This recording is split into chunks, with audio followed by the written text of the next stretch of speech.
Hi friends, എല്ലാവർക്കും നമസ്കാരം. Welcome to cook with ലോല സതീഷ്. ഇന്ന് ഞാൻ നിങ്ങളോട് പറയാൻ പോകുന്നത് നമ്മൾ മാർക്കറ്റിൽ നിന്ന് വാങ്ങുന്ന വെജിറ്റബിൾസിനെ എങ്ങനെ കീടനാശിനി വിമുക്തമാക്കി എടുത്ത് ഉപയോഗിക്കാം എന്നുള്ളതിനെ കുറിച്ചാണ്. ഇപ്പോൾ ഓർഗാനിക് വെജിറ്റബിൾസ് കഴിക്കാൻ എല്ലാവർക്കും എപ്പോഴും സാധിച്ചു എന്ന് വരില്ല. കാരണം ഓർഗാനിക് വെജിറ്റബിൾസൊക്കെ നമുക്ക് അത്രയ്ക്ക് അവൈലബിൾ അല്ല, അത് വില കൂടുതലുമാണ്. അപ്പോൾ നമുക്ക് കിട്ടുന്ന വെജിറ്റബിൾസിനെ മാക്സിമം കീടനാശിനി വിമുക്തമാക്കാൻ പറ്റിയ ഏറ്റവും ചീപ്പസ്റ്റ് ആയിട്ടുള്ള ഒരു ഓപ്ഷൻ ഉപ്പ് ഉപയോഗിക്കുക എന്നുള്ളതാണ്. നമ്മൾ ഉപ്പ് ഇട്ട് കുറേ സമയം ഈ വെജിറ്റബിൾസ് മുക്കി വയ്ക്കാം. ഒരു 10-20 മിനിറ്റെങ്കിലും ഉപ്പ് കലർന്ന വെള്ളത്തിലിരിക്കുമ്പോൾ നമുക്ക് ഒരളവ് വരെ കീടനാശിനി വിമുക്തമാക്കാൻ സാധിക്കും. ഒരു 20 മിനിറ്റ് കഴിഞ്ഞതിന് ശേഷം വീണ്ടും നല്ല വെള്ളത്തിൽ 2-3 പ്രാവശ്യം കഴുകിയെടുത്താൽ നമുക്ക് ഒരളവ് വരെ കീടനാശിനി വിമുക്തമാക്കാൻ സാധിക്കും. ഇനി നമുക്ക് വേറെ ഒരു ഓപ്ഷൻ എന്ന് പറയുന്നത് നമുക്ക് വിനീഗർ ഒഴിച്ചു കൊടുക്കാം. വിനീഗർ ഇതുപോലെ പാത്രത്തിൽ വെള്ളം എടുത്തതിന് ശേഷം കുറച്ച് വിനീഗർ ഒഴിച്ചു കൊടുക്കാം. ഇതും കീടനാശിനി വിമുക്തമാക്കാൻ ഏറ്റവും പറ്റിയ ഒരു ഓപ്ഷനാണ്.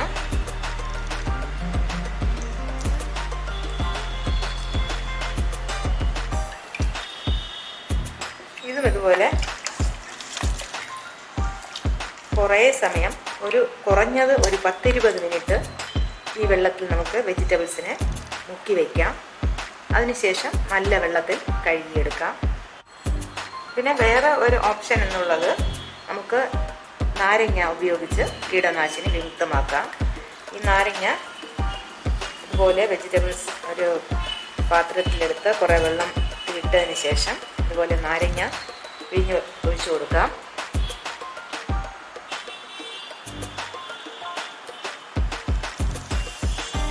ഇതൊക്കെ നമുക്ക് ഒരളവ് വരെ കീടനാശിനി വിമുക്തമാക്കാൻ സാധിക്കും.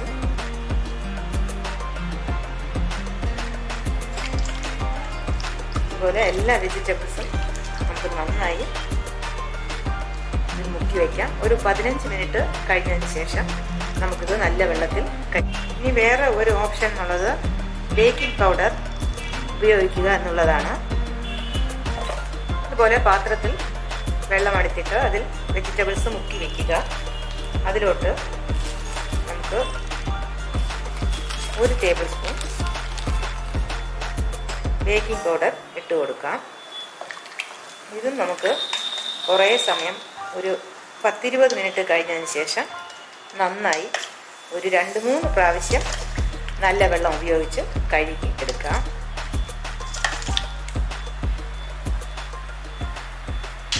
നമ്മൾ മാർക്കറ്റിൽ നിന്ന് വാങ്ങുന്ന ഗ്രേപ്സിലാണ് ഏറ്റവും കൂടുതൽ കീടനാശിനി ഉപയോഗം കണ്ടുവരുന്നത്. അത് നമുക്ക് എങ്ങനെ ക്ലീൻ ചെയ്യാമെന്ന് നോക്കാം. ഇതുപോലെ ഉപ്പ് ഇട്ട് കൊടുക്കുക.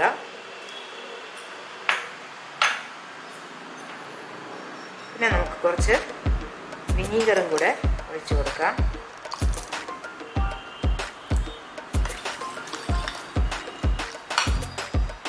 ഒരു 10-20 മിനിറ്റ് ഇങ്ങനെ വെച്ചതിന് ശേഷം നല്ല വെള്ളത്തിൽ ഒരു 2-3 പ്രാവശ്യം കഴുകി തുടച്ച് എടുത്തു കഴിഞ്ഞാൽ ഒരളവ് വരെ നമുക്ക് കീടനാശിനി വിമുക്തമാക്കി എടുക്കാൻ സാധിക്കും.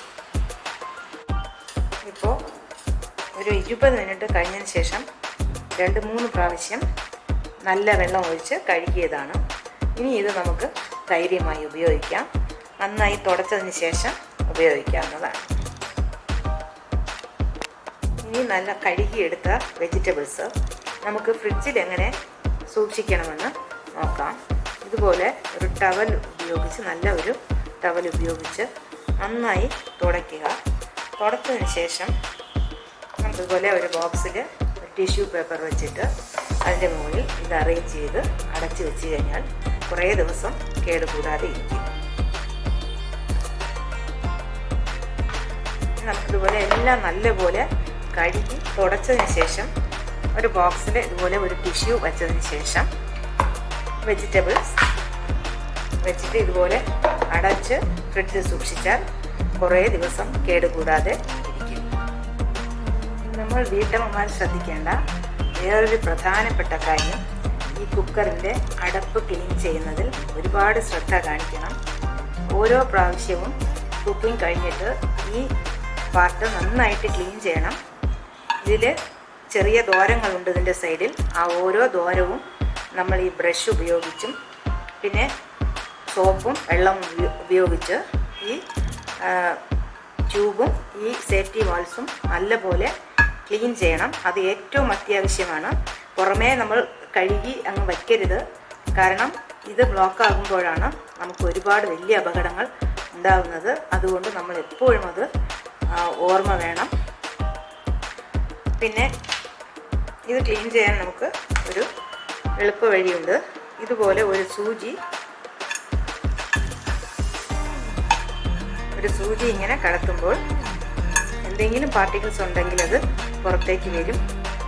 കൂടാതെ ഇതുപോലെ ഇങ്ങനെയും നമ്മൾ ക്ലീൻ ചെയ്യണം. ഞാൻ പ്രഷർ കുക്കറിൻ്റെ സേഫ്റ്റിയെക്കുറിച്ചൊരു പ്രത്യേകം തനിച്ചൊരു വീഡിയോ അപ്ലോഡ് ചെയ്തിട്ടുണ്ട്. അത് നിങ്ങളെല്ലാവരും ഒന്ന് കാണുക.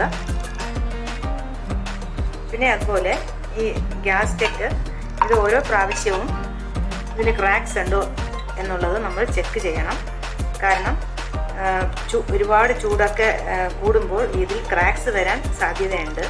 അപ്പോൾ നമ്മൾ ഓരോ പ്രാവശ്യവും കുക്കിംഗ് തുടങ്ങുന്നതിന് മുമ്പ് ഇതിനെ നന്നായി ഒന്ന് ചെക്ക് ചെയ്യണം.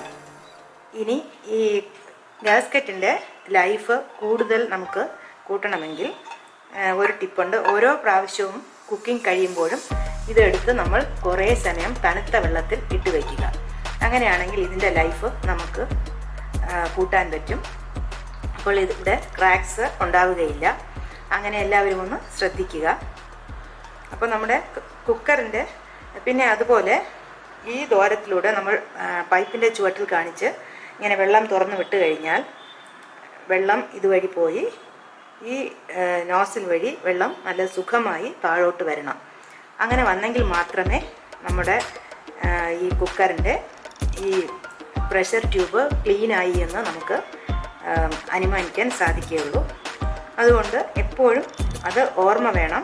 ഓരോരിക്കൽ കുക്കിംഗ് തുടങ്ങുന്നതിന് മുമ്പും പൈപ്പിൻ്റെ ചുവട്ടിൽ കാണിച്ച് വെള്ളം ഇവിടെ ഇങ്ങനെ വെള്ളം നിറച്ചൊഴിക്കുമ്പോൾ അത് താഴേക്ക് വരും. പിന്നെ ഈ ഹോൾസും അടഞ്ഞു പോകാതെ ശ്രദ്ധിക്കണം. അതുപോലെ തന്നെ വെയിറ്റും ക്ലീൻ ചെയ്യണം.